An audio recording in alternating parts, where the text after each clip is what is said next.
চিন্তা করছিলাম যে কি ব্যাপার, দিদি আসছে না।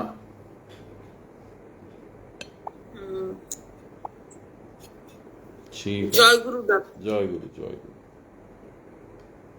নমো অখণ্ডমণ্ডলাকারম व्याप्तं येन चराचरं तत्पदं दर्शितं येन तस्मै श्रीगुरवे नमः। गुरुर्ब्रह्मा गुरुर्विष्णु गुरुर्देवो महेश्वर गुरुर्साक्षात् परब्रह्म तस्मै श्री गुरवे नमः। सारवृक्षमारूढा पतन्ति नरकार्णवे येन धृतमिदं विश्वं तस्मै श्रीगुरवे नमः। गुरोर्पदं मन्त्रमूलं गुरोर्वाक्यं मोक्षमूलं गुरुर्कृपाम्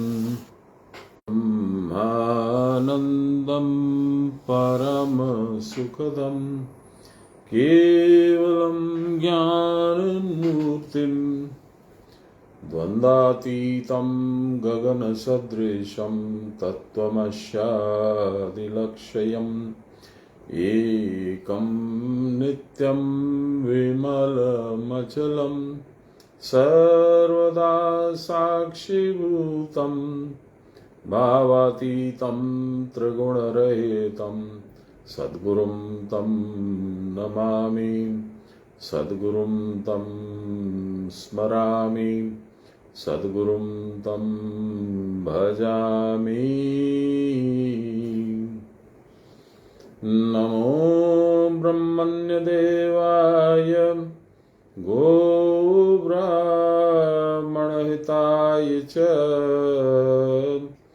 जगद्विताय श्रीकृष्णाय गोविन्दाय नमो नमः।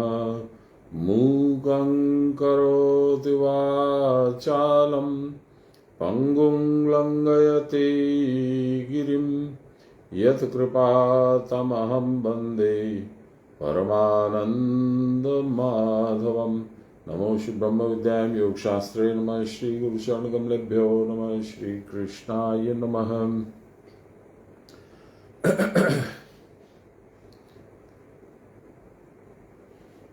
हम लोग धीरे धीरे 19वें श्लोक के मध्य में आ गए हैं। 17वां नंबर श्लोक आज है। भगवान कहते हैं, मुझे पिता मानो, पिता महेश्वर मानो यानी दादा, माँ मानो, जननी मानो, धारिणी मानो, सब तो मैं ही हूं। यहां तक कि मैं पवित्र ओंकार भी मैं ही हूं। मैं ही जानने लायक हूं यानी वेद्य, जिसको जानना चाहिए वह मैं हूं। और ओंकार भी मैं हूं, प्रणव ओंकार। और मैं ऋक साम यजुर्वेद सारे मैं हूं, चारों वेद। भगवान अपना परिचय दे रहे हैं। इसमें किसी किसी अनभिज्ञ आदमी को ऐसा लगेगा कि भगवान अपनी ही प्रशंसा कर रहे हैं, लग सकता है। जो खोच निकालना चाहता है, जो खोट निकालना चाहता है, वो तो ऐसा ही बोलेगा। परंतु यह बात वो मूर्ख लोग नहीं जानते हैं कि भगवान अपना परिचय नहीं देंगे तो मनुष्य की क्षमता नहीं है कि उनका परिचय प्राप्त कर ले।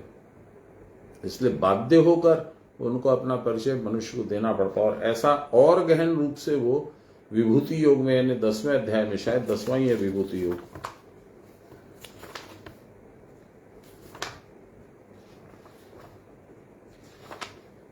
हाँ, तो 10वें अध्याय में पूरा वो बताएंगे कि मछलियों में मैं मकर हूं, पहाड़ों में मैं हिमालय हूं, पेड़ों में मैं अश्वत्थ हूं, इत्यादि इत्यादि।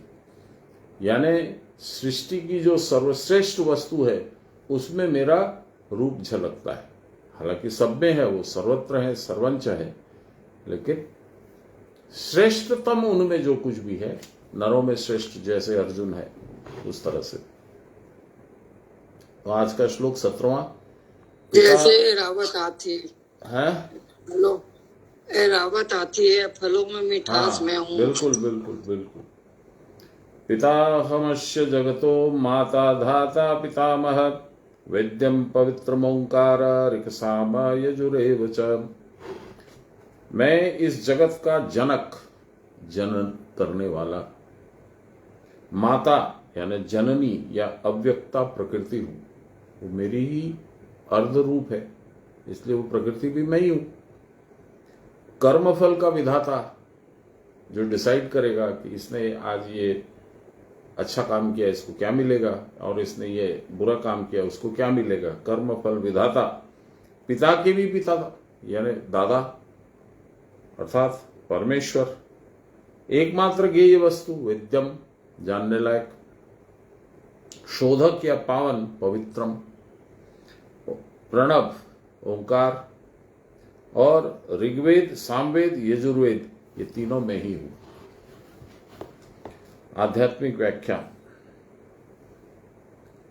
पितामह ब्रह्म मैं हूं, क्योंकि ईश्वर रूप में वह पिता है और पितामह निर्गुण रूप में है, ऐसा मुझे समझ में आ रहा है। जगत की अर्थात चलायमान वस्तु की जो मुझसे निकलती है मैं रक्षा करता हूं, और मैं ही सबका पितामह हूं, जो गुरुवक्त्र गम्य है। जानने की वस्तु मैं हूं, मेरे समान पवित्र और कुछ भी पृथ्वी पर नहीं है। मेरे ही कारण यह शरीर ओंकार स्वरूप है। ऋक् साम वेद, ये ऋक् साम और यजुर तीनों मिलकर अथर्व है, ये चारों मेरा ही रूप है। ये लाहिरी महाशय की व्याख्या। मैं आपको याद करा दूं, बाबा बहुत बोलते थे, इसको कई बार दोहराते थे। भयानाम भयम भीषणम भीषणानाम गति है प्राणी नाम। और एक उसमें लाइन है, पावनम पावनानाम रक्षसम रक्षसानाम। इस तरह से है, ये भगवान का वर्णन हो रहा है कि मैं कौन हूं। भयानाम भय, भय को भी जिससे भय लगे वो मैं हूं। भीषणम भीषणानाम, भीषण जो है उनको भी मैं भीषण लगूंगा। गति प्राणी नाम, प्राणियों की गति मैं हूं, रास्ता भी मैं हूं, गंतव्य भी मैं हूं। पावनम पावनानाम, गंगा गोमती ये सब नदियां जो हैं, जो लोगों का पाप हर लेती हैं, आपके शरीर में है, हम लोग बाहर वाली नदियों में व्यस्त हो जाते हैं। उनको यह पावर, मुझे शुद्ध करने का, मेरे पाप हरने का पावर मैं देता हूं, इसीलिए मैं उनका भी पवित्र करने वाला हूं। रक्षसम रक्षसाना, जो रक्षा करते हैं बॉर्डर पे, पुलिस, मिलिट्री, पैरामिलिट्री, आपकी रक्षा करते हैं, उनकी रक्षा कौन करता है? मैं करता हूं।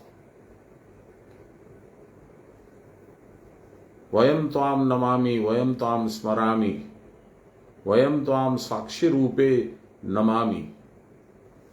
ऐसा वयम माने हम लोग सब, वयम त्वाम स्मरामि वयम त्वाम नमामि, हम लोग आपको स्मरण करते हैं, आपको नमन करते हैं, और साक्षी स्वरूप में आपको फिर नमन करते हैं। मुझे पूरा याद नहीं है, बड़ा सुंदर है, बाबा बहुत बढ़िया से बोलते थे, बड़ा इसका प्रभाव है। चलिए, मेरे समान पवित्र और पृथ्वी पर कुछ भी नहीं है। कहां से होगा? मैं जगत का माता पिता हूं, क्योंकि मुझसे ही सारे चराचर और जीव उत्पन्न हुए। मैं ही जगत का आधारभूत एकमात्र शक्ति हूं, जिसका अवलंबन करके यह विशाल विश्व प्रकाशित हो रहा है। इसी कारण मैं विश्व की जननी रूप हूं, माता, जन्म देने वाला।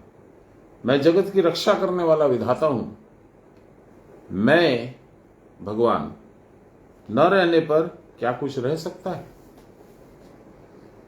इस अहम अभिमान या अहंकार से ही जगत की सृष्टि होती है। इसी कारण मैं ही जगत का जनयिता या पिता हूं। मैं पितामह अर्थात सबके प्रभु का प्रभु, सबके प्रभु का प्रभु। ब्रह्मा विष्णु महेश सबके प्रभु हैं, उनका भी प्रभु मैं हूं। यानी जगत का मूल कारण मुझसे ही जगत का उत्स है। कुटस्थ को देखते देखते जो उत्तम पुरुष दिख पड़ता है उसको परमात्मा कहते हैं। कुटस्थ के भीतर अंधकार की अपेक्षा कुछ हल्का सा क्षीण अंधकार दिख पड़ता है, वह भली भांति नहीं जाना जाता, उसका कोई चिन्ह भी नहीं है, उसका कोई कारण भी नहीं है। वो कहां से आता है, वो प्रकाश कहां है, किसका है? उसके आगे षड ऐश्वर्यों से युक्त व्यक्त स्वरूप है जो अपने आप हुआ है, जिसे कुटस्थ के भीतर देख भी सकते हैं और नहीं भी देख सकते। अत्यंत सूक्ष्म होने के कारण इंद्रिय आदि के लिए ग्राह्य नहीं है, इंद्रियों से उनको नहीं देखा जा सकता, समझा जा सकता, सुना जा सकता इत्यादि। चित्त के द्वारा भी उसकी धारणा नहीं हो सकती, तथापि वह अपने आप प्रकाशित होता है। यह अवस्था सृष्टि के पूर्व की अवस्था है। उस समय माया या प्रकृति उससे पृथक नहीं, उनसे पृथक नहीं होती। भगवान से अलग अपना स्वरूप दिखा के अलग अपना कार्य करती नहीं है प्रकृति उन्हीं के साथ संयुक्त रहती है, उन्हीं के वक्षस्थल में सोती रहती है। पश्चात अप एव ससर्जादो तासु बीज मवासृजत, पहले जल की सृष्टि की जिसको कारण बारी कहते हैं। कुटस्थ के भीतर जो कृष्ण वर्ण काला देखने में आता है, उसके भीतर बीज नक्षत्र स्वरूप का सृजन किया। देखिए सृष्टि की बहुत सुंदर वर्णन हो रहा है, ध्यान से दीजिएगा, सुनिएगा तो आज अच्छा लगेगा। तदंडम मव भयवैद्वमं सहस्रांशु समप्रभम तस्मिन् यज्ञे स्वयं ब्रह्मा सर्वलोक पितामह। मनुस्मृति। वह स्वर्ण सदृश अंडा सूर्य के समान प्रभा विशिष्ट, उससे पुरुषोत्तम उत्पन्न हुए जो समस्त लोगों के पितामह है।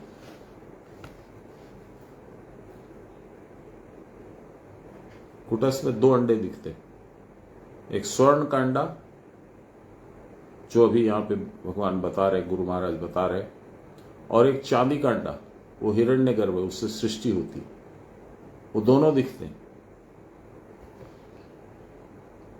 आपो नारा इति प्रोक्ता आपो वै नरसूनवः ता यदस्यायनं पूर्वं तेन नारायण स्मृतः। नारायण को नर बारी में हम लोग पाते हैं, इसीलिए उनको नारायण कहते हैं। क्या मतलब? जल को नारा कहते हैं, अर्थात कुटस्थ, उसमें नराकृति और नर आकृति नहीं, नर के जैसा लेकिन नर के जैसा भी नहीं, इस प्रकार का एक पुरुष है, उसी को पुरुषोत्तम कहते हैं। मैंने आपको बताया ये पुरुषोत्तम दर्शन जो है वो अंतिम दर्शन है, इसके बाद दर्शन होना बंद हो जाता है, तब अनुभव होता है। दर्शन किसको होता है? दृष्टि को, बुद्धि को, चित्त को, इनको दर्शन होता है। ये विलीन हो जाते हैं इसके आगे जाने से, न बुद्धि रहती है, न चित्त रहता है, न मन रहता है, तो दर्शन किसको होगा? इसलिए पुरुषोत्तम के दर्शन के बाद और जब आगे बढ़ता है मनुष्य यौगिक प्रक्रियाओं के द्वारा, गुरु की कृपा के द्वारा, तब उसको ये दर्शन भी बंद हो जाता है। पुरुषोत्तम का दर्शन लास्ट दर्शन है, ऐसा बाबा से सुना है, मेरा व्यक्तिगत कोई अनुभव नहीं है। कुटस्थ के द्वारा ही उनका आगमन होता है, उस द्वार से गमन करने पर, उसमें घुसने पर ही पुरुषोत्तम का अनुभव होता है। कुटस्थ के काले वर्ण के भीतर उनकी स्थिति है, इसी कारण उनका नाम नारायण है। सबका वास्तविक मैं वही उत्तम पुरुष रूप है जो शरीर के समान है। वो शारीरिक लगता है पर वो है नहीं, 2 डायमेंशनल ऐसा अपने को दिखने के लिए है। इसी से अर्जुन ने कहा है दृष्टैदम मानुषम रूपम, अर्थात जो अंगुष्ठ मात्र ज्योति स्वरूप भ्रू मध्य में दिख पड़ता है और जो केश के 1 सहस्त्र भाग के एक भाग जैसा सूक्ष्म है, वही जीव है, वही सुषुम्ना के भीतर सूत्र रूप से आता जाता है और सूक्ष्म नक्षत्र के समान ज्योति में दिख पड़ता है। यही ऋक, यजु और साम है, यही सृजन, स्थिति और मृत्यु है। यही प्रणव का अ उ म 3 मात्रा है। यही स्थूल, सूक्ष्म और कारण शरीर भी है। इसको अवलंबन करके ही 3.5 हाथ का शरीर है, यह अखिल विश्व है। इसी कारण कहा जाता है कि वेद से विश्व उत्पन्न हुआ है। मनु कहते हैं दुदोह यज्ञ सिद्धार्थम ऋक यजुर साम लक्षणम, अर्थात क्रिया रूप यज्ञ की सिद्धि के लिए ऋक, यजु और साम लक्षण रूप, सृजन, स्थिति और मृत्यु लक्षण रूप इस 3.5 हाथ प्रमाण के अवयव की सृष्टि की है। यह शरीर ही ओंकार स्वरूप है। ऋग्वेद क्या है? ऋच अर्थात स्तुति करना। ऋचाएं, हम लोग बोलते हैं ना, ऋचाएं गा रहे हैं, ऋषि लोग, मुनि लोग ऋचाएं गा रहे हैं। ये ऋचा माने स्तुति करना। क्रिया अर्थात प्राणायाम के द्वारा स्तवन करना। स्तवन एक बड़ा सुंदर है, मेरे पता नहीं क्यों दिमाग में बार बार आ जाता। अभी ये जो स्तवन बोला ना बाबा ने, तो मुझे याद आ गया। एक बार 500-600 साल की बात है, 600 साल की बात होती है। गुरु नानक जगन्नाथपुरी मंदिर में गए थे। ये सत्य घटना है, इसका प्रमाण भी है। बहुत से लोग जानते थे उस समय, उन्होंने लिखा भी है, कहीं के इसका उल्लेख है। तो उन्होंने आरती देखी जगन्नाथ जी की।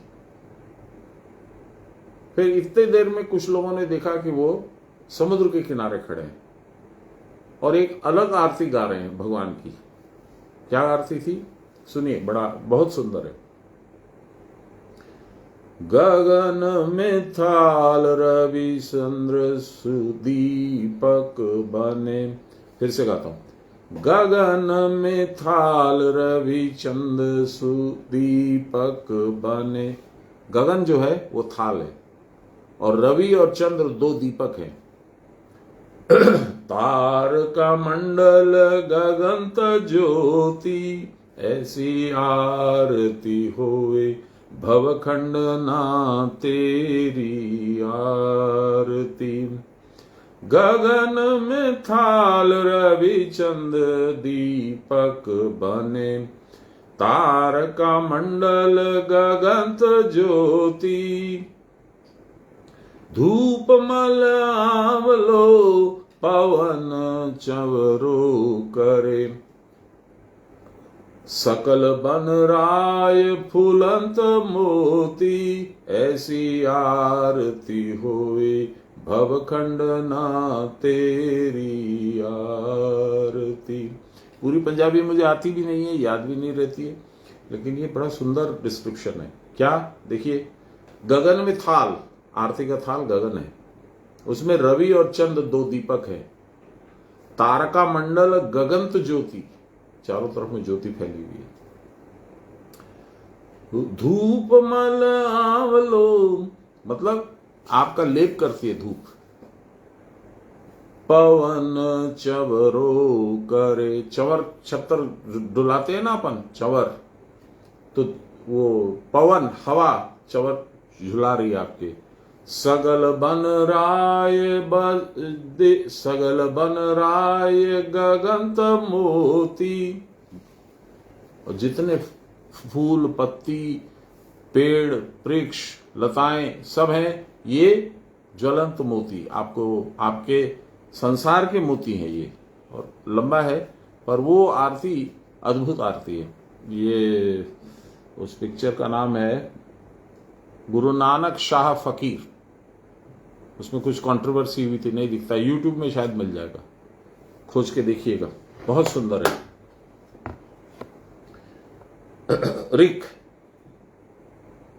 ऋचा अर्थात स्तुति करना, क्रिया अर्थात प्राणायाम के द्वारा स्तवन करना, जिसको करने से मन प्रसन्न होता है। वाम श्वास, दक्षिण श्वास और मध्य श्वास, ये तीनों ब्रह्म रूपी सुषुम्ना है। जो मृणाल तंतु के समान सूक्ष्म वायु है वही ऋक् है, अर्थात अपने को आप जानने का मंत्र यही। यह चंचल मन को अन्य दिशा में न जाने देकर क्रिया की परावस्था में स्थिरत्व प्रदान करता है और निजबोध स्वरूप को अनुभव करा देता है। निजबोध स्वरूप कौन है? आत्मा। परावस्था में स्थिरत्व प्रदान करता है, निजबोध स्वरूप को अनुभव करा देता है। यही वेद मंत्र गायत्री, जिसका बारंबार गान करने पर क्रिया की परावस्था प्राप्त होती है और जिसके द्वारा मन के चांचल्य स्वरूप विघ्न विषम दुख से छुटकारा मिल जाता है। यजु ऋक् हो गया, यजु साम आएगा लास्ट में। यज यानी यजन करना, पूजा करना। दक्षिण दिशा में वायु को ले जाने पर ओंकार क्रिया के द्वारा जो वायु की स्थिति होती है उस समय मूलाधार से ब्रह्मरंध्र पर्यंत अटका रहता है। कभी श्वेत वर्ण और कभी कृष्ण वर्ण देखने में आता है। यही शुक्ल और कृष्ण यजु है। साम पश्चिम दिशा में वायु को ले जाने पर ओंकार ध्वनि सुनाई देती है। उस वेद को जानने पर साधक ब्राह्मण हो जाता है, तब सर्वज्ञ, सर्वव्यापी और सर्वशक्तिमान हो जाता है। अभी भगवान क्या बोले? मैं हूं। परावस्था में मैं और आप में कोई अंतर नहीं है, इसलिए आप वही हो जाते हैं साधक। 18 नंबर श्लोक। गतिर्भर्ता प्रभु साक्षी निवास शरणम सुहृत प्रभव प्रलय स्थानम निधानम बीजम अव्ययम। मैं ही कर्मफल का भर्ता, पोषण करता, नियंता, दृष्टा, भोगास्थान, रक्षक, हितकारी, उत्पत्ति का कारण, सृष्टा, संहर्ता, आधार, लय स्थान, अविनाशी, बीज हूं, कारण हूं। आध्यात्मिक व्याख्या। मैं गति हूं, अर्थात भरण पोषण करता। मैं ही एक पुरुष हूं। अपनी दृष्टि में मुझे ही तब रखते हैं, सब रखते हैं। सबके स्मरण योग्य मैं ही हूं, याद करने लायक मैं ही हूं, अर्थात सबको मेरा स्मरण करना ही उचित है। सुंदर देह होने पर ही प्रकाश मुझसे ही तब प्रकृष्ट रूप से हो रहा है, अर्थात उत्पत्ति मेरे मन से तथा उसमें ही लय भली भांति निधानम, सबके विशेष रूप से स्थिति स्वरूप में रहने की जगह, सविशेष उत्पत्ति स्थान अर्थात बीज ब्रह्म है, उसका नाश नहीं होता। भगवान बता रहे हैं, लारी माशे बता रहे हैं। ये अपने लोग ना समझने की चेष्टा करें तो बेटर है, जितना समझ में आ जाए बहुत बड़ी कृपा है। सान्याल बाबा जब बोले तब थोड़ा चेष्टा करके समझना चाहिए। लाहिरी माशे की भाषा समझना इतना सुगम नहीं, आसान नहीं। जीव जो कुछ शुभ अशुभ कर्म करता है उसके अनुसार उसकी गति होती है। अच्छा करोगे तो अच्छी गति होगी, बुरा करोगे तो बुरी गति होगी। यह प्रत्येक कर्म के कर्मफल रूप में रहकर जीव को शुभ अशुभ गति का विधान कर रहे हैं भगवान। वही भरण पोषण करता भी है। बाबा बोलते थे, जिस दिन तुम पैदा हो गए तुम्हारे साथ ही साथ तुम्हारा भोजन भी पैदा भगवान ने कर दिया। तुमको उसकी चिंता नहीं है, वो खोजते खोजते तुम्हारे पास आ जाएगा। इसका एक उदाहरण है, हमारी एक बहुत पुरानी दीदी है, सान्याल बाबा की शिष्या है। बहुत छोटी उम्र में सान्याल बाबा से उनको क्रिया मिल गई थी, तो हम लोगों में काफ़ी सीनियर हैं। वो कुछ साल पहले तक तो हर गीता क्लास में वो आती थी और उनके बहुत प्रश्न भी होते थे और कुछ ऑब्जर्वेशंस भी होते थे। तो अब वो अस्वस्थ हैं तो आती नहीं। उनका नाम है चंद्रकला दीदी। उन्होंने गीता का इंग्लिश में भी ट्रांसलेशन किया है, जिसका इंट्रोडक्शन मेरे गुरु महाराज से उन्होंने लिखवाया था। तो चंद्रकांता दीदी जो हैं, चंद्रकला गलत बोला, चंद्रकांता नाम है उनका। चंद्रकांता दीदी जो हैं वह एक बार वृंदावन गई तो टारगेट मही मन उन्होंने ये सोचा था कि जब वहां जाऊंगी तो बांके बिहारी का प्रसाद मुझे मिलेगा, तभी मैं भोजन करूंगी, नहीं तो नहीं करूंगी। मैं पहुंचने में लेट हो गई, पट तो जल्दी बंद हो जाता है, मेरे ख्याल है 8 बजे रात को बंद हो जाता है। ये लोग पहुंचे 9 साढ़े 9 बजे। अब कहाँ से भोग मिलेगा? तो जहाँ ये लोग उठे तो ठहरे थे, वहां पर उनको बोला गया, बहुत लोगों ने कहा कि दीदी कुछ खा लीजिए, भूखी हैं, अच्छा नहीं है। नहीं, बाबा की इच्छा है कि मैं भूखी ही रहूं। यदि उनकी इच्छा होगी भोजन की तो वो भेजेंगे प्रसाद अपना, नहीं तो मैं नहीं खाऊंगा। जय गुरु।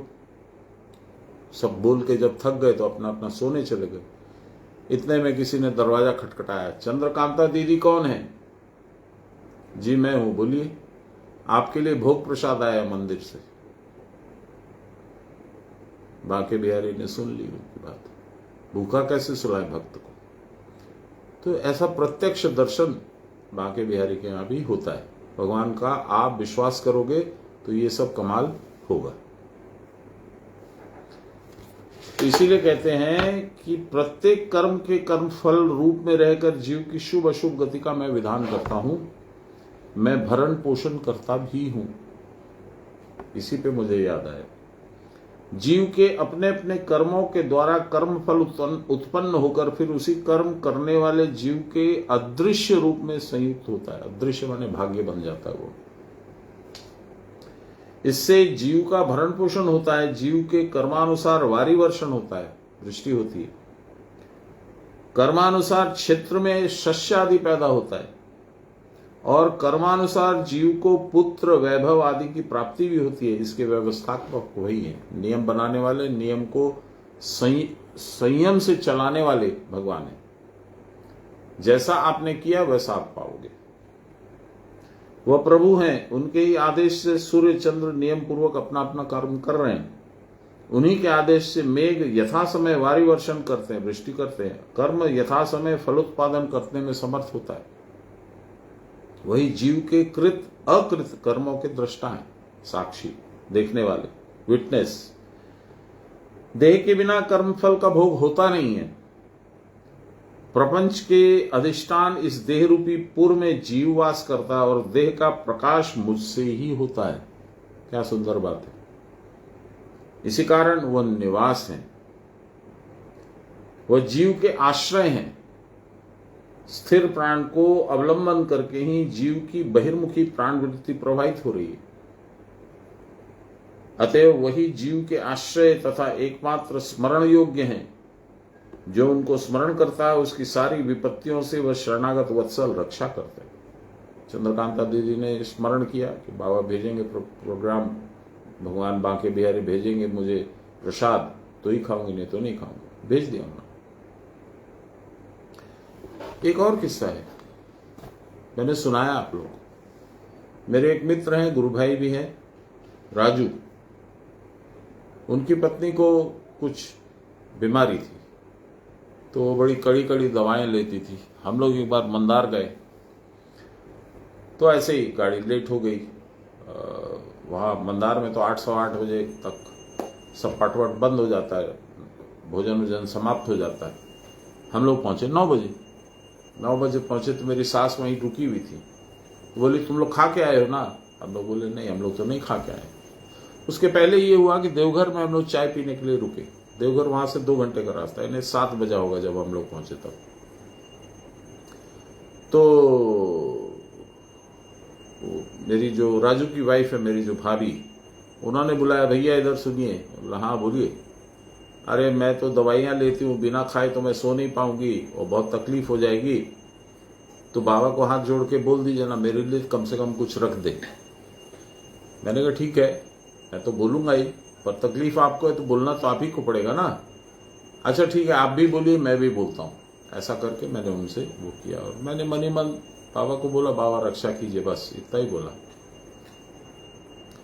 तो 9 बजे सारा पट बंद, पूरा आश्रम सुनसान, कोई नहीं, खाली बस कहीं कहीं 2-4 लाइट जल रही थी। तो हम लोग गए तो सासू माता ने पूछा कि खा के आए हो ना? हम लोग बोले नहीं। बोले अल्ले, तब अब तो सब बंद हो गया, चौका वौका सब बंद हो गया, भगवान का भोग लग करके सब भोग प्राप्त कर लिया, अब कैसे होगा? मैंने कहा बाबा की जो इच्छा वही होगा, मैं क्या कर सकता हूं। तो मेरा एक नौकर और मेरा एक ड्राइवर राम प्रसाद था, पुराना ड्राइवर, वो दोनों गए और 2 बाल्टी में लेके चले आए खाना। एक बाल्टी में रोटियां भरी पड़ी थी, दूसरी बाल्टी में सब्जी। तो आश्चर्य हुआ हम लोग को, और हम लोग जितने 14 आदमी थे, 3 गाड़ियों में थे हम लोग, तो सब छक्के बढ़िया से भरपेट खाए और कुछ नहीं बचा। तो मैंने पूछा कि यार ये हुआ कैसे, ये कमाल। आश्रम में तो बेकार का खाना बनता नहीं है, जितने लोग बोलते हैं हम लोग खाएंगे उतना ही बनता है, एक्स्ट्रा तो बनता नहीं है, ये कैसे हुआ। बोला हाँ बाबू, वो लोग बोले कि 14 आदमी की एक टीम थी, वो लोग दोपहर को खाना खाए यहाँ पे और रात के लिए बोले कि हम लोग खाएंगे। फिर क्या हुआ पता नहीं, वो लोग चले गए, तो उनके लिए जो खाना बना था वो पड़ा था, वो आ गया। मालिक न रखे हक, भरण पोषण करता वही।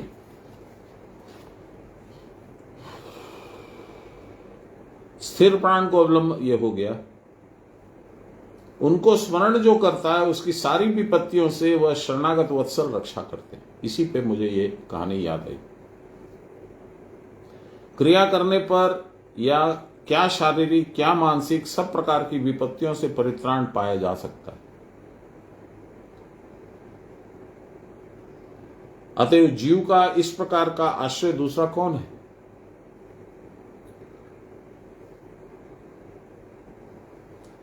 जीव नाना प्रकार के शोक दुख संतापों से सदा संत्रस्त रहता है। इन सारे संतापों का मूल है देहात्म बोध। देह की चिंता के समान जीव का दूसरा कोई विषम ज्वर नहीं है, फीवर। श्रीमद शंकराचार्य जी कहते हैं संसार मूलम ही किमस्ति चिंता। यह चिंता ही मन को सतत परीक्षित उत्क्षिप्त करती है। यह चंचल भाव ही मन नाम से प्रसिद्ध है। जहां चांचल्य नहीं है अर्थात मन नहीं है, वहां संसार भी नहीं है। चिर स्थिर आत्मा इसी कारण जीव की एकमात्र गति है। जो साधक प्राणपन से चेष्टा करके प्राणायाम आदि योग क्रिया के द्वारा मन की चंचलता के निवारण करने में समर्थ हो जाता है, वही अपने परम आश्रय का संधान पाता है। भगवान को वही देख सकता है या अनुभव कर सकता है। यह आश्रय जो प्राप्त कर लेता है उसको फिर जन्म जरा मरण रूपी क्लेशों के अधीन नहीं होना पड़ता। वह सुहृत है, वह मेरे कल्याणकामी है। मेरे न चाहने पर भी मुझको जो चाहते हैं, मेरे न पुकारने पर मेरे पास जो आ जाते हैं। संसार के धूल खेल में अंधा होकर उन्मत्त भाव से हम दिन यापन कर रहे हैं, तथापि जो गुरु कर्णधार है बनकर परित्राण का उपाय हमको बतला देते हैं। उनकी अपेक्षा जीव का हितार्थी और परम सुहृद कौन हो सकता है। सृष्टि स्थिति और प्रलय के कर्ता भी तो वही हैं।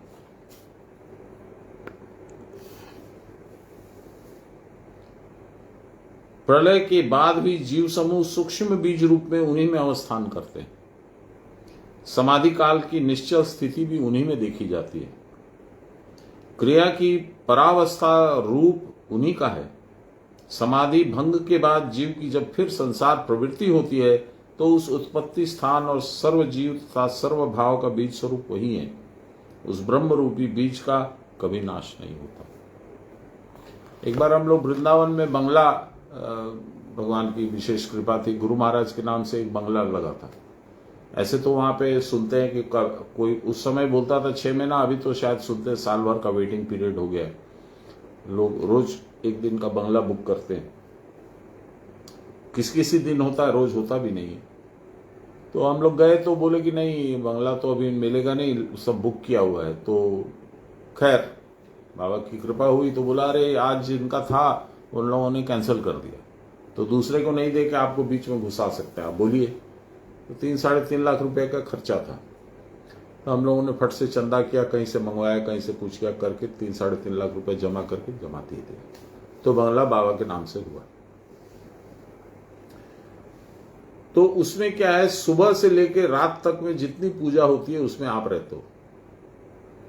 आप ही के हाथ से वो पूजाएं करवाई जाती है। द्वार पूजन है, आरती है, ये है, वो है।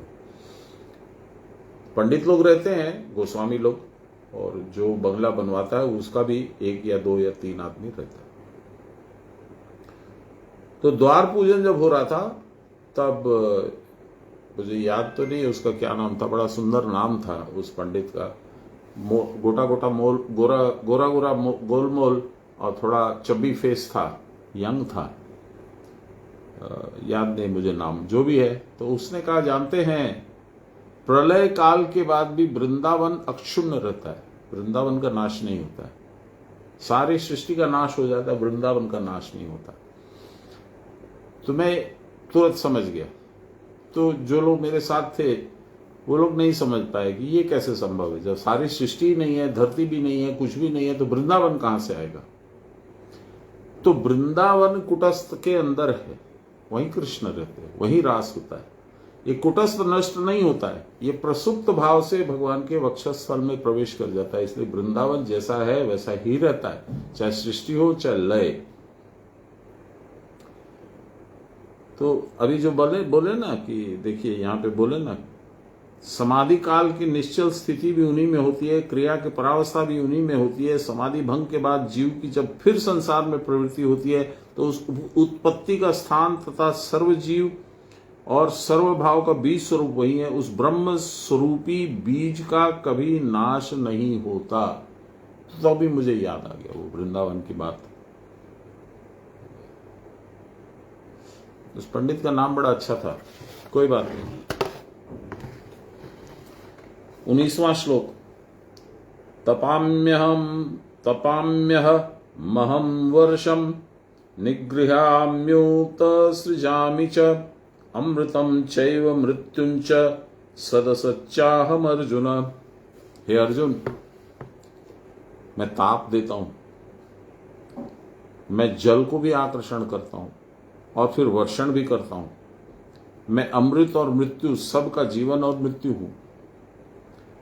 मैं सत असत अर्थात कारण और कार्य रूप अथवा वर्तमान स्थूल दृश्यमय शुद्ध वस्तु भी मैं ही हूं, सूक्ष्म अदृश्य रूप असद वस्तु भी मैं ही हूं।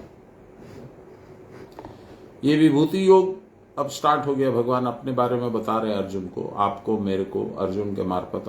अर्जुन उपलक्ष्य है कि मैं हूं कौन, मुझे समझो। आध्यात्मिक व्याख्या, इच्छा के द्वारा अर्थात मन में सोचते न सोचते सृष्टि हो जाती है। जब आदमी की इस प्रकार की क्षमता होती है तब अमर पद में लक्ष्य होता है, वही ब्रह्म है।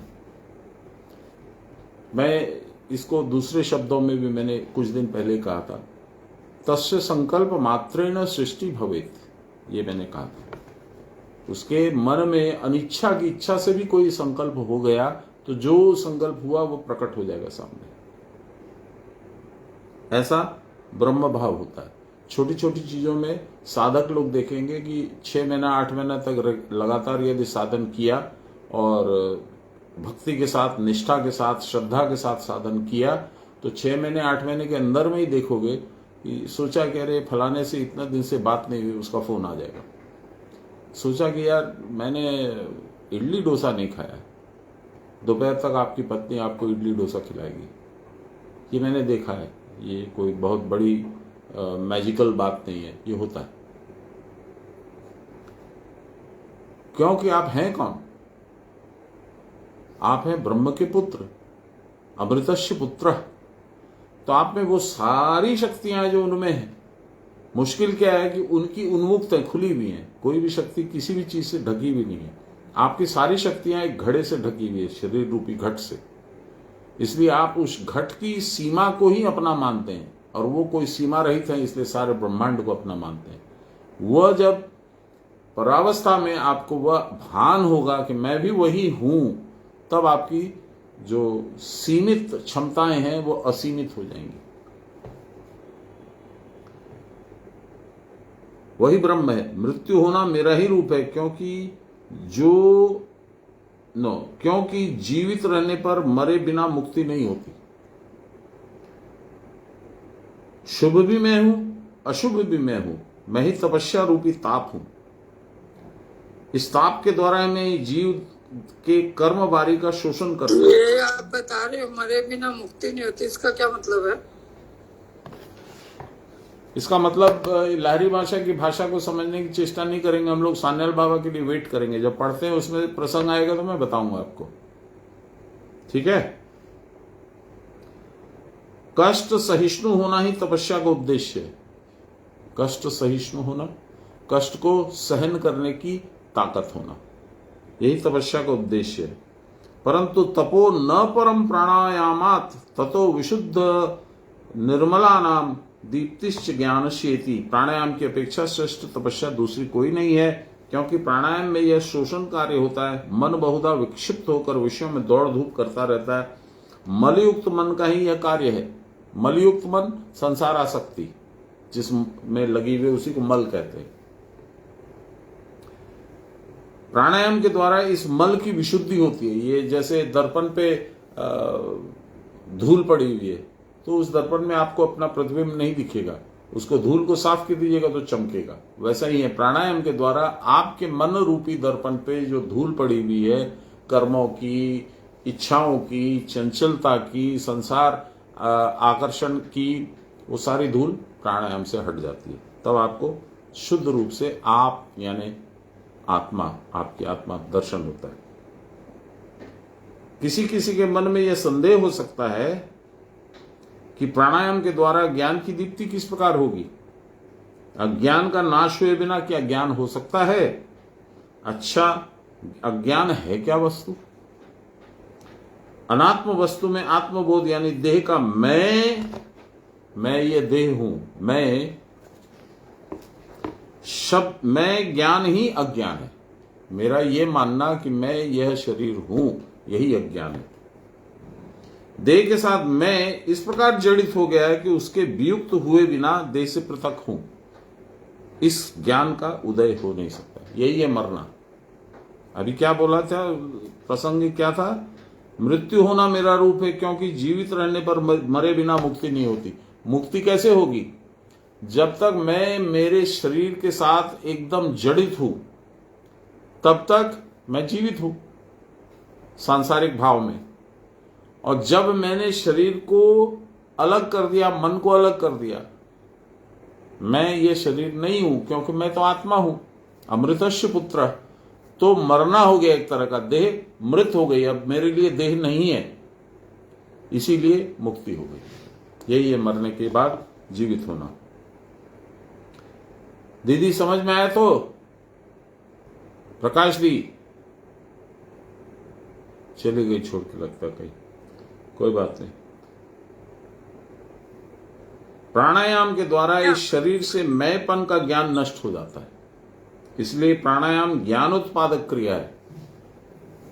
अतएव प्राणायाम ही सर्वश्रेष्ठ तपस्या है। तपस्या भी भगवान का ही रूप है।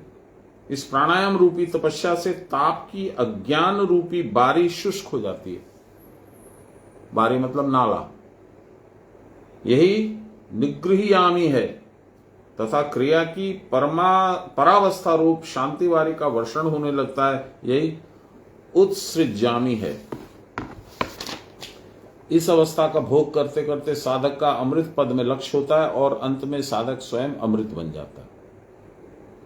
यही प्रकृति जीवन है। यह जीवन मेरी ही शक्ति है या मेरा ही रूप है, और मृत्यु भी मेरा ही रूप है।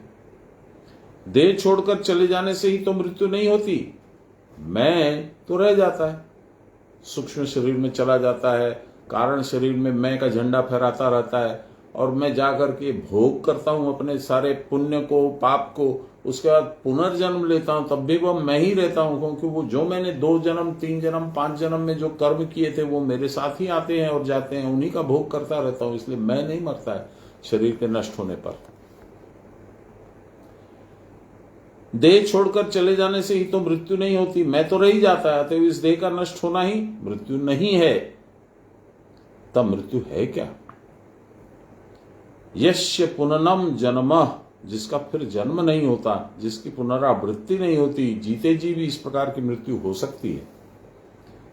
प्रकाश जी आपको समझ में आ रहा है? यदि आप सुन रही है तो यही सुन रहे हैं। वो माइक्रोफोन खोलना भूल गई थी। कोई बात नहीं। आप समझ गई, जीना और मरना जो हम लोग साधारण रूप में समझते हैं कि शरीर शांत हो गया माने मर गए और शरीर है तो हम जिंदा हैं, वो नहीं बोला जा रहा है। यहां बोला जा रहा है मरना उसको बोला जा रहा है जब आप शरीर का मोह, शरीर का आत्मबोध छोड़ देते हो, उसको मौत बोलते हैं, उसको मृत्यु बोलते हैं। समझ में देह की मृत्यु, आपकी मृत्यु नहीं है फिर भी, इसीलिए मुक्ति हो गई। जब क्रिया न करके संसार चिंता में मन मग्न हो जाता है तब देह में आत्मबुद्धि होती है, परंतु देह तो चिरस्थायी नहीं है, इसलिए देह में आत्मबुद्धि भी असत है। यही अशुभ मैं है। इस मैं के अनंत रूप है, सर्वात्मक रूप में यह मैं ही सर्वत्र प्रकाशित है। सूक्ष्माति सूक्ष्मम कलिलस्य मध्ये विश्वस्य सष्टारमनेक रूपम विश्वस्यैक परिवेष्टितारम ज्ञात्वा शिवम शांतिमतंतमेति गुणान्वयो यह फल कर्म कर्ता कृतस्य तस्यैव स चोपभोक्ता स विश्वरूप स्त्रिगुण स्त्रित वर्तमा प्राणाधिप संचरति स्वकर्म भी अंगुष्ठ मात्रो रवितुल्य रूप संकल्प अहंकार समन्वितो यः बुद्धिर्गुणेन नात्मेन गुणेन चैव आराग्र मात्रो अह्य परो अपि दृष्ट। श्वेताश्वर उपनिषद। इसको अब बाबा बताएंगे हिंदी में, सुने। जगत सृष्टि के प्रारंभ में बुलबुल के समान, बुलबुले पानी में जैसे बुलबुला होता है, बुलबुले के समान पूर्व सूक्ष्म से भी अति सूक्ष्म कलिलावस्था होती है, उसके भीतर रहकर वो अनंत रूपम प्रकाशमान है, अर्थात क्रिया की परावस्था रूप अत्यंत सूक्ष्म अवस्था से ही वह असीम व्यक्त जगत प्रकाशित हुआ। उस सूक्ष्म अति सूक्ष्म जगत के अद्वितीय भोग विधाता आनंदमय शिव स्वरूप को जान लेने पर आत्यंतिक शांति प्राप्त होती। जब तक संसार को जानते हैं, संसार में रहते हैं, संसार को मानते हैं, तब तक चिंतित रहते हैं, संतापित रहते हैं, क्लेश भोगते हैं और जलन भोगते हैं। जैसे ही उससे अलग हो जाते हैं, मुक्ति हो गई। शरीर को, ये शरीर अपना काम कर रहा, मैं अपना काम कर रहा हूं, ये भाव जब प्रतिष्ठित होता है तब ये सब त्रिताप मिट जाता है, क्लेश मिट जाता है, संताप मिट जाता है। ज्ञान और कर्मजनित वासनात्मक गुणों के साथ जिसका अन्वय या संबंध है वही गुणान्वय पदवाचित है, वही फलोद्देश्य से विहित कर्म के कर्ता है और अधर्म और स्वकृत कर्म फल भोगता है। जो मैंने किया वो मुझे भोगना पड़ेगा। वही सत्व रज और तम गुणों के अनुसार धर्म अधर्म ज्ञान रूपी त्रिविध मार्गों में गमन करते हुए प्राणादि रूप में संसार का परिभ्रमण करते हैं। ज्ञानादि त्रिविध मार्ग, ज्ञान, कर्म और भक्ति, ये त्रिविध मार्ग है।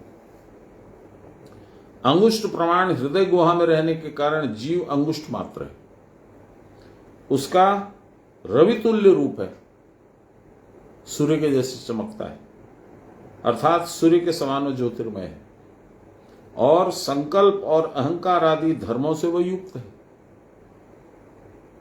देह के धर्मों से युक्त होकर किसी अन्य वस्तु के रूप में दृष्ट होता है, अर्थात जीव परमात्मा से पृथक जान पड़ता है, जबकि है नहीं।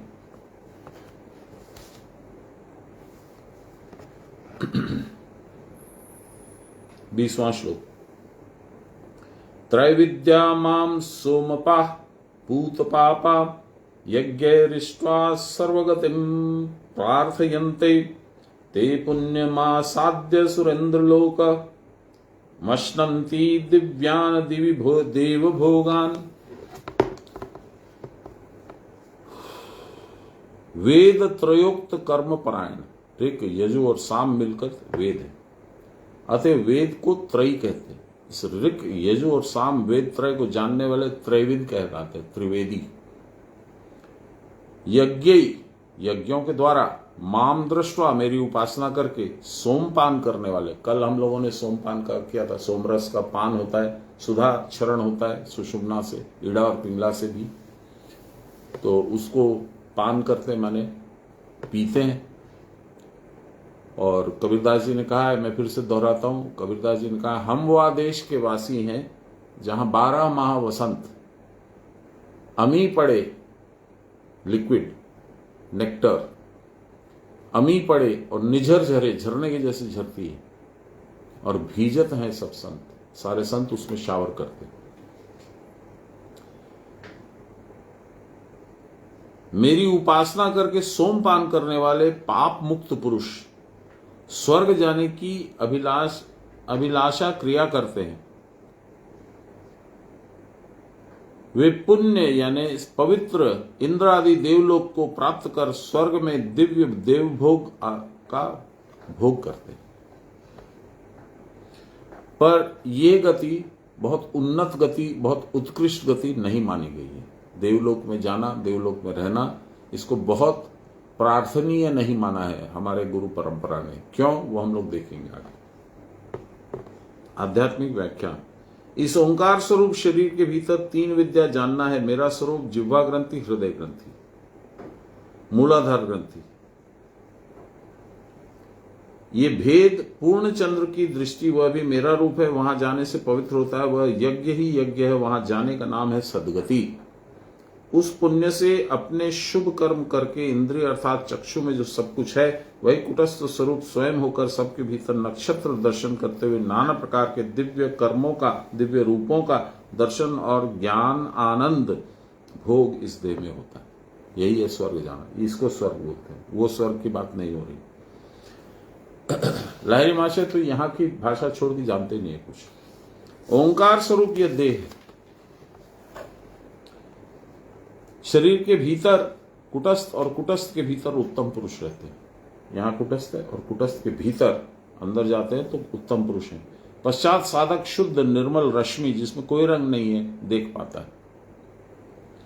उसको जानकर सब विद्याओं का तात्पर्य समझ पाता है। पश्चात एक विद्युत शक्ति इस शरीर में उत्पन्न होती है जो अनिर्वचनीय है, उसको बोला नहीं जा सकता, समझा नहीं जा सकता है। यह शक्ति रूपा ब्रह्म स्वरूपिणी गायत्री है। उसकी उत्पत्ति के पूर्व ओंकार ध्वनि और अनाहत शब्द सुनने में आते हैं। तब अन्न, मन को अन्न बोलते हैं, अन्न ब्रह्म स्वरूप होता है। प्राण के न रहने पर भी कोई भूत नहीं रह सकता। प्राण के अन्न ब्रह्म में मिलने पर समस्त भूत ब्रह्म में मिल जाते हैं। इस ज्ञान का नाम वेद है।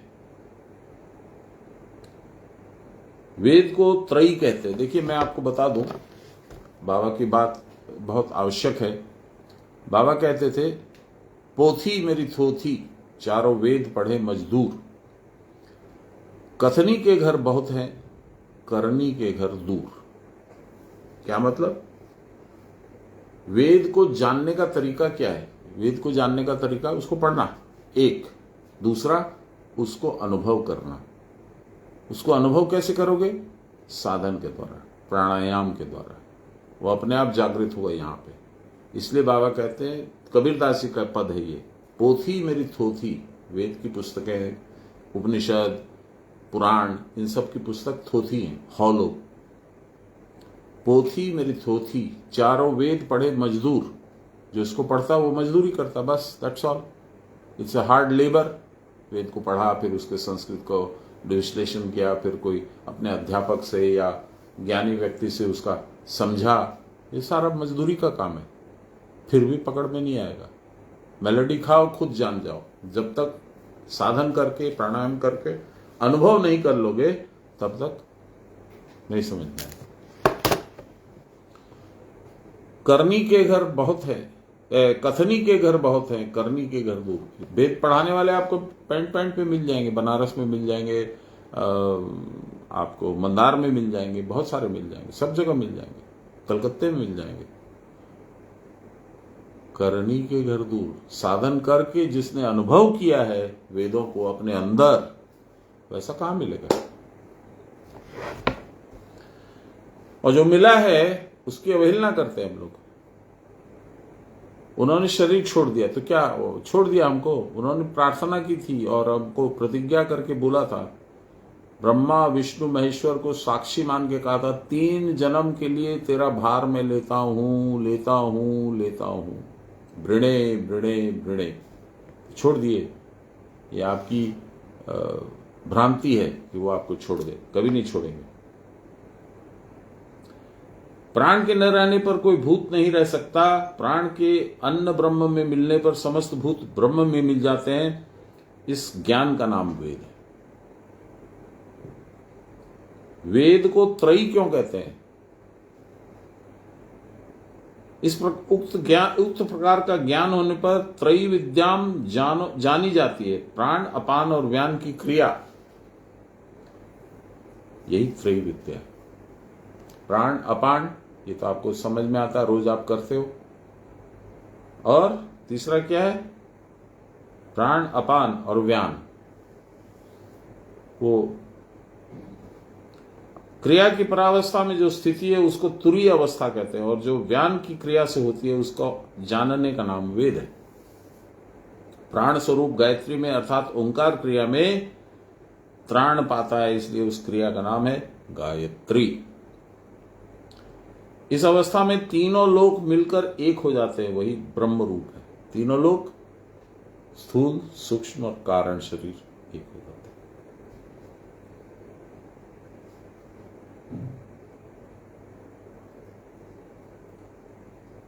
इसीलिए इसका नाम है ब्रह्म रूप। भूर्भुवः स्वः, भूर्भुवः स्वः, यही त्रिपदा गायत्री है। जब मस्तक में वायु स्थिर होती है तब प्रथम पद होता है भूर। जब बाहु में वायु स्थिर प्रतिष्ठित होती है तब गायत्री का क्रिया का द्वितीय पद होता है, और सब ब्रह्म में देखना तृतीय पद होता है। मस्तक में, बाहु में वायु स्थिर होने पर ब्रह्म दर्शन होता है। यही वास्तविक अंग न्यास है, कर न्यास है। इसका प्रोनाउंसिएशन होगा करांग न्यास। हम हाथ के द्वारा बाहु, चक्षु, सर्वांग स्पर्श मात्र करते हैं। कर न्यास में ऐसे कभी पढ़ते हैं, ऐसे करते हैं, नाक छूते हैं, कान छूते हैं, ये सब अंग न्यास होता है। परंतु इस प्रकार के हाथ के द्वारा शरीर के स्थानों को स्पर्श करने से अंगन्यास नहीं होता। क्रिया के द्वारा जब मस्तक में वायु, बाहु में वायु स्थिर होगी, ब्रह्म दर्शन होगा, उसी को गायत्री के 3 पद कहते हैं। दुख की बात यह है कि अब हम न्यास के वास्तविक उद्देश्य को न समझकर केवल स्थानों को स्पर्श करते हैं। पंडित लोग भी नहीं जानते हैं, समझाने वाले भी नहीं जानते हैं, कराने वाले भी नहीं जानते और करने वाले भी नहीं जानते। जिस प्राणायाम के द्वारा अनिल के स्थिर होने पर परमा स्थिति प्रकाशित होती है वह अमृत है। उस अमृत पान से कृतार्थ होकर साधक परमानंद रूप ब्रह्म में लीन होता है। क्रिया की परावस्था में इसका अनुभव होता है। परावस्था की परावस्था में यानी परावस्था से जब स्थिति थोड़ी उत्थित होती है, यानी आपको संसार का थोड़ा थोड़ा जब भान होने लगता है, तब ये अनुभव होता है। क्योंकि जब परावस्था है तो वहां अनुभव है कि नहीं है ये भी नहीं पता है, और किसको हुआ ये भी नहीं पता है। हिरण्यमयेन पात्रेण सत्यस्यापि हितं मुखं तत्त्वं, बापरे, तत्त्वं पूषन्न पारपुरिन्नुं सत्यधर्माय दृश्यते पूषन्ने करशेयम सूर्या प्रजापत्य व्यूह रश्मिन् समूह तेजो यत्ते रूपम कल्याणतमं तत्ते पश्यामि या असावसो पुरुष सो अहमास्मि। ये ब्रह्म का वर्णन करके बता रहे हैं कि वह जो ऐसा पुरुष है वो मैं हूं। कैसे? दूध के भीतर घृत नहीं दिखता है, घी नहीं दिखता है, परंतु दुग्ध को मंथन करने से जैसे घी निकलता है, उसी प्रकार देह के प्रत्येक अणु के भीतर ब्रह्म रहते हैं। प्राणायाम रूपी मंथन के द्वारा उस ब्रह्म का अनुभव होता है। इस प्रकार पाषाण में कांचन लिप्त रहता है। पाषाण माने पत्थर, कांचन माने सोना। सोना पत्थर में लगा रहता है, लिप्त रहता है। अग्नि के द्वारा उस जोड़ को गलाए बिना, अग्नि के द्वारा उस सोने को गीला करके, ढीला करके निकाला जाता है। अर्थात ग्रंथि भेद किए बिना जैसे पाषाण से स्वर्ण नहीं निकलता, उसी प्रकार मृत्तिका स्वरूप यह देह है। इसकी 3 ग्रंथियां, जिह्वा, हृदय, नाभि या मूलाधार, प्राणायाम के द्वारा इन सब ग्रंथियों का भेद किए बिना सर्व ज्योतियों की ज्योति व ब्रह्म स्वरूप अग्नि प्रकाशित नहीं होती। कुटस्थ के भीतर सुंदर ज्योति विशिष्ट आकाश मंडल है। उस आकाश मंडल के भीतर प्रदीप की वर्तिका के समान आलोक जलता है। इसी के भीतर त्रिलोक है। इस प्रकार दर्शन करते करते सारा चराचर ब्रह्म रूप बोध होता है। समस्त ब्रह्म हो जाने के बाद फिर कुछ अपवित्र नहीं रहता। जिस क्रिया के द्वारा इस पवित्र भाव का उदय होता है वही प्रकृति यज्ञ है, वही यज्ञ है। कौन सा? प्राणायाम। इस यज्ञ का उद्देश्य सदगति अर्थात ब्रह्मगति या क्रिया की परावस्था की प्राप्ति है। जो आठों प्रहर क्रिया में लगे रहते हैं वही सुर है। यह देवत्व या सुरत्व किसकी शक्ति से होता है? हमारे भीतर जो कुटस्थ रहता है उसकी ही शक्ति है। यह कुटस्थ मैं हूं, भगवान कह रहे हैं। हमारे भीतर जो कुटस्थ रहता है उसकी ही शक्ति है, वह कुटस्थ मैं हूं, वह सबसे श्रेष्ठ है। इस कारण सुरेंद्र है, सुरों का इंद्र, देवताओं का इंद्र, सुरेंद्र। इस सुरेंद्र लोक में अर्थात ज्योतिर्मय कुटस्थ मंडल में नाना प्रकार के दिव्य दर्शन, दिव्य श्रवण प्राप्त होते हैं और परमानंद भोग होता है। अनाहतम च यत् शब्दम तस्य शब्दस्य यत् परम तत्परम बिंदते यस्तु स योगी छिन्न संशय। ध्यान बिंदु। अनाहत में 10 प्रकार के शब्द होते हैं। नाद, सबसे पहले झिंगुर, फिर छोटी घंटी, फिर बड़ी घंटी, फिर घंटा, ऐसे करके करके स्टेजेस में वो शब्द बढ़ते हैं। ये शब्द हृदयस्थ 12 पद्म अवस्थित हैं। यहां जीवात्मा वास करता है। इस शब्द को सुनने के बाद जो स्थिरत्व होता है, उस स्थिरत्व के परे जो धाम प्रकाशित होता है, जहां चंद्र सूर्य नहीं होते तथापि सब कुछ दिखा जा सकता है। कुटस्थ की बात हो रही है। कुटस्थ में मैंने कल सुनाया था, बिना चंदा रे बिना भान सूरज बिना होयो उजियारो रे। अरे हेली मारी परदेशा मत जाई, निरख ले यही उजियारो है। इस देह के रूपी परदेश में मत जा। ए बुद्धि, अकल से काम कर। तेरे को तो अकल ही तेरा नाम है, तो तू अपना नाम को सार्थक कर।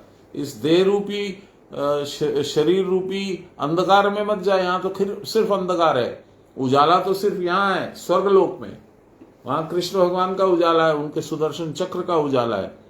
फिर से सुनिए, बिना चंदार बिना भान, भान माने उसकी रोशनी, सूरज बिना होयो उजियारो रे। अरे हेली मारी, हेली माने सहेली, सहेली माने बुद्धि। अरे हेली मारी परदेशा मत जाई, निरख ले यही उजियारो है। और यहां पहुंचने के बाद और आगे गंतव्य है, और आगे जाना है। कहां जाना है? ब्रह्मरंध्र में। वहां क्या है? परम शिव का स्थान है, परम गुरु का स्थान है।